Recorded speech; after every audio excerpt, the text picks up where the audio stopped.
Hello everybody, this is Stephen Haas for National Paralegal College. Today what I want to do is something a little bit different than we usually do. We usually do legal analyses of the news in this section. Today I want to do a little bit of an analysis of the United States presidential election, which is coming up in a few months in November of 2008. The presidential election, of course, between Republican John McCain and Democrat Barack Obama. What I want to do is give everybody not so much an introduction to the Electoral College system. I'm assuming you know something about the Electoral College system. If you don't, you can look up the Electoral College system itself on Wikipedia or some other source like that. What I want to discuss are the prospects of each candidate, how where in the country each candidate is going to be strong, and what I think the election is going to hinge on in the end. Okay, and before we actually look at a map of the United States and discuss the Electoral College itself and how it's going to break down, the first thing I want to do is just give you a very, very quick refresher course on the Electoral College system itself. Of course, in the United States, we do not elect presidents and vice presidents through a direct popular vote, as we do other politicians and as other countries elect their presidents and prime ministers. We have the Electoral College system, which basically says each state gets a certain number of Electoral College votes, and for the most part, the winner of that state gets the entire thing. For example, if you win California by 1 vote, you get the entire 55 Electoral College votes from the state of California. We saw that in 2000 when Al Gore lost the state of Florida by a grand total of 527 votes, and yet he lost all 27 Electoral College votes from Florida. That's the way the Electoral College works. There are 538 votes altogether. They are apportioned based on population. They are based on the number of each state gets the number of Electoral College votes that is equal to the number of senators, which is always 2, plus its number of House of Representatives, which is based, or number of representatives in the House, which is based on population. So a small state like Wyoming or South Dakota or Montana will get a very small number. The minimum possible is 3. There are many states that get 3. Wyoming, North Dakota, South Dakota, Alaska, they all get only 3 Electoral College votes. Big states get many more. There are states in the Big states generally get in the 20s or 30s. California gets 55. Medium-sized states are usually in the high teens, 20s. Small states are in the single digits overall. Now, altogether, there are 535 members of Congress, 100 members of the Senate, and 435 in the House. That makes 535 Electoral College votes, plus the District of Columbia gets 3 votes. They used to actually get none because the D.C. has no senator or congressman, but by a special constitutional amendment, they were given 3 Electoral College votes for a total of 538. Almost all states, as I mentioned before, are winner takes all. You win the state by 1 vote, you get everything. There are a couple of states, Nebraska, I believe Maine, which divide their Electoral College based on district.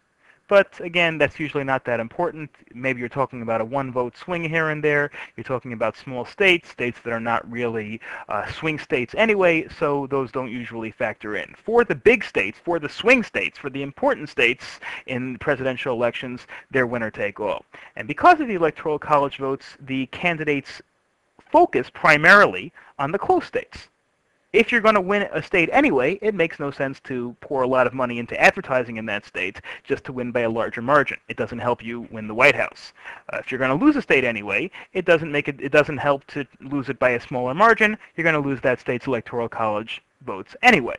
So therefore, states that are polling very, very close are likely to get much more attention from a candidate than states that are either unreachable or in your column safely. And so any discussion of Electoral College has to start with cartography. It has to start by looking at a map. So I'm going to put up a map of the United States. And this is based on the results of the 2000 election between then Vice President Al Gore and then Governor of Texas George W. Bush.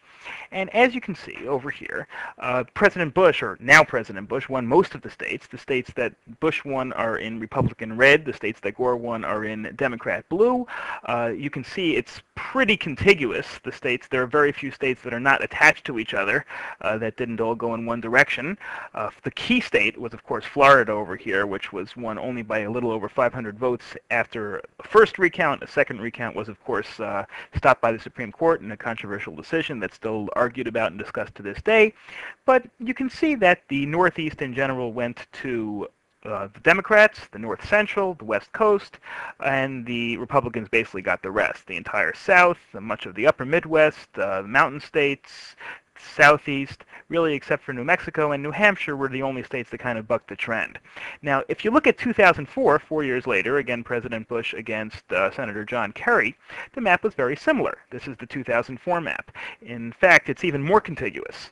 If you included Canada as the, in the blue column, in the Democratic column, so to speak, if you just included everything contiguous with Canada, interestingly enough, that would mean that all of the Bush states would be contiguous with each other, would be attached to each other, and all of the Kerry states would be attached to each other, because every single state that Kerry won is either attached to other states that Kerry won, or attached to Canada. So it's interesting that it was really a very, very regional election, as you can see from this map. In fact, those were so similar. The 2000 election and the 2004 election were so similar that only 3 states actually changed. On this map, I have in red all of the states that voted for Bush twice.